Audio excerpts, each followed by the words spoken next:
So I went to boarding school at the age of 10. I went to Clifton Nottingham Road. And I remember at about the age of 11, I just suddenly started writing this story about a boy who runs away from school. And he had this pet owl, and he goes and lives in the Drakensberg. And I just filled book after book after book with this story. And I don't think I knew the word novel, but it just developed a life of its own. And I didn't really think about it again. I was always quite good at creative writing at school, but not, I wasn't at the sort of top of the class or anything like that. And then I remember when I was at Michael House at about the age of 16, I suddenly started writing a lot of poetry. I remember one afternoon I just started and I wrote about 10 poems, and again, didn't take it very seriously, didn't think it was anything I would ever do. And I left school wanting to be a painter, so I did fine art for 2 years. And around the age of 19, I started writing poetry again and realized that I was much more articulate with language than I ever would be with visual images. And so I decided at the age of 19 to become a poet, which is obviously a ludicrous thing to want to do. But my mother, in her defense, didn't say a word. One of the writers who has influenced me quite a lot is William Faulkner, who wrote about a very particular region in the American South. And I've realized over the years that the KwaZulu-Natal landscape, particularly the Natal Midlands, is an area that I've returned to many, many times. And I'm not really sure what it's about. I think that when I was at school here from the age of 10 to 18, those are very formative years. And I think that's when my sort of imaginative landscape developed, my internal world. And I don't know, your imagination is sometimes informed by a place as much as the people in that place. And I love it here. I feel very at home here.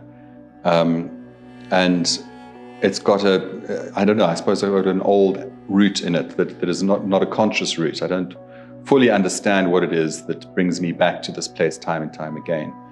But I think there's something very powerful about this landscape. The weather's always very changeable. It's a place of extremes. Very dramatic things happen here. And then there's something about the Zulu culture and the Indian culture, the sort of English colonial culture, and that sort of mix that intrigues me quite a lot. But yeah, it's really where I'm happiest, and I'm very much at home here. I think also as a writer, you've got to write about what matters. I lived in England for 10 years, and it was very hard to write from England because I didn't care about the people. I didn't have a history with the place. And the people and their future and their past didn't really matter to me in the same way that they do in this area. And I think where you grow up matters, and place matters. And I think that's another reason maybe why it keeps recurring in my writing. So my new novel, The Ghost of Sam Webster, also takes place in KwaZulu-Natal, but this time in the region still referred to as Zululand. Someone actually wanted me to write a musical about the Battle of Isandlwana, in the mode of Les Miserables, and I realized very quickly that was not going to happen. There was no money, and also just ideologically and politically, it just seemed the wrong thing to do. But I was fascinated by the place. It seemed to me a place of extreme violence and ghosts. It was a haunted landscape. Obviously, Isandlwana itself is this incredible mountain that is shaped like a lion. And at its feet are these cairns that mark the sort of burial sites, these mass graves of the British Army, these sort of whitewashed cairns. And they're sort of scattered all around. And then, in the early 90s, there was a huge amount of violence that went on in that landscape. And those ghosts seem to haunt the landscape too.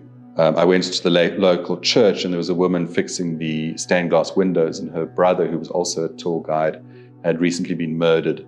And the money that was used from his funeral that was sort of raised was being used to fix the stained glass windows in the chapel. And wherever I went, there were these stories of violence, of murder, bloodshed. And Isandlwana itself, the sort of rural homesteads around it, seemed quite bland and quite disappointing. So on one level, it was sort of very violent and haunted, and also it seemed quite visually quite uninteresting. So I was sort of quite intrigued, but I really didn't think that I was the person to write about it.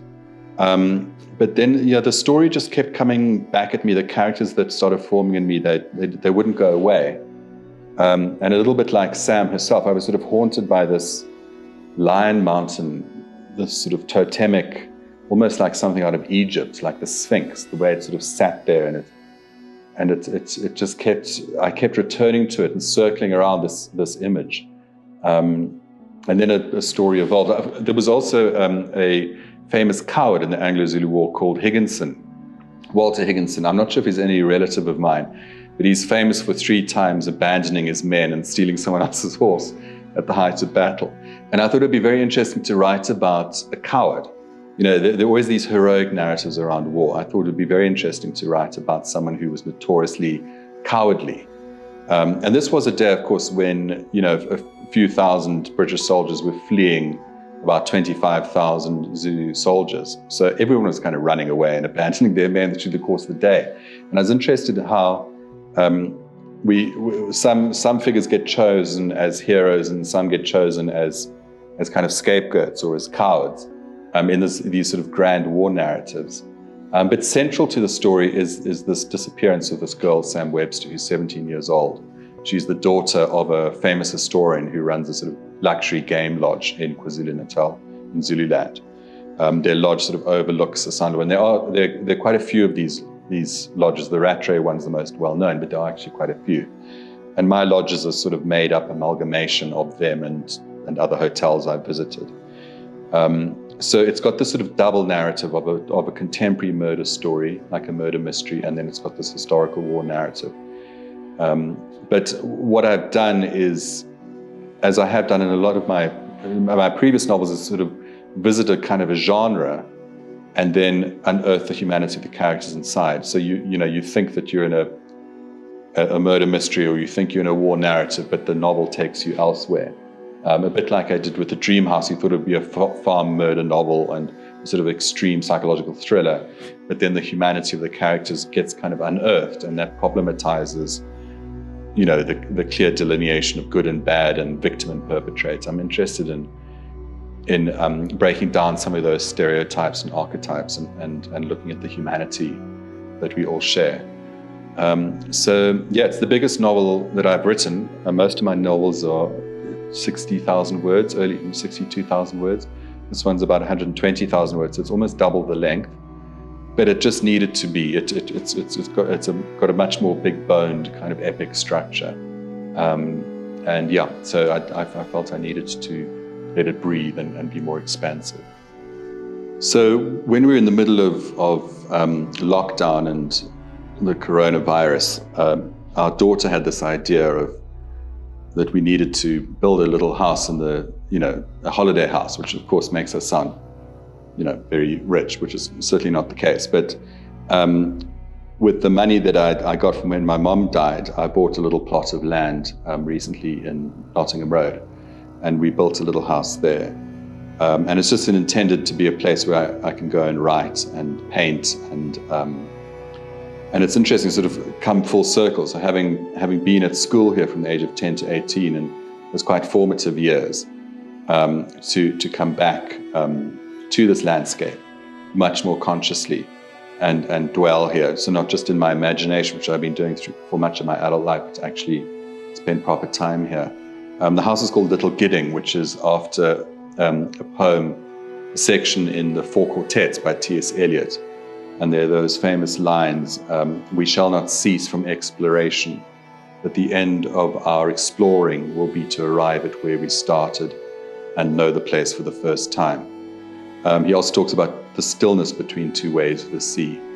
And so, I suppose I've come to the point in my life where I've come full circle back to the place where I started thinking, imagining, stretching my being, stretching my imagination, and the place where I started to become a writer. And I've come back full circle more consciously to say, this is where I am, and this is where I live, and this is my landscape, and these are my people. All night, she has rolled around in the Buffalo River. The river turns her this way and that, warring at her like an unwanted thought. Try as it might, it can't unravel her. She is rippled and revolved, sucked in and spat out, perfectly paced with the mood of the water. She is half fish and half girl, and both halves are equally dead. The girl belongs to no one. She has no home, no parents, no name.